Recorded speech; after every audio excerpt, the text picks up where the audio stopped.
আসসালামু আলাইকুম রহমতুল্লাহি ওবারাকাতু। ক্বালা রাসূলুল্লাহি সাল্লাল্লাহু আলাইহি ওয়াসাল্লাম, কুন ফিদ দুনিয়া কাআন্নাকা গরীবুন আও আবিরু সাবিল। নবী করিম সাল্লাল্লাহু আলাইহি ওয়াসাল্লাম ইরশাদ করেছেন, তোমরা পৃথিবীতে এমনভাবে বসবাস করো যেমনিভাবে একজন মুসাফির বসবাস করে।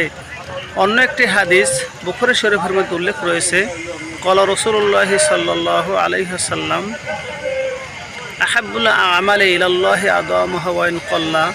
ওই আমল বেশি প্রিয় যা নিয়মিত করা হয় এবং অল্প অল্প করে করা হয়।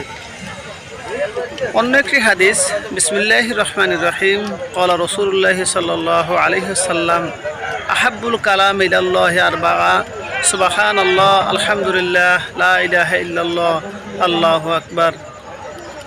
নবী করিম সাল্লাল্লাহু আলাইহি ওয়াসাল্লাম বলেছেন, আল্লাহর কাছে চারটি বাক্য প্রিয়।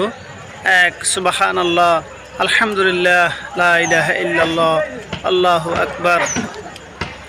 এই বাক্য কটা যখন মানুষ আমল করবে, জান্নাতে চারটা বাক্যর জন্য চারটি চারা রোপণ হয়ে যাবে। আলহামদুলিল্লাহ। মহান আল্লাহ তাআলা আমাদেরকে সকল বিষয়ে হেফাজত করুন। আল্লাহ রসুলের প্রতি চলার তৌফিক দান করুন। আমিন। আসসালামু আলাইকুম রহমতুল্লাহ।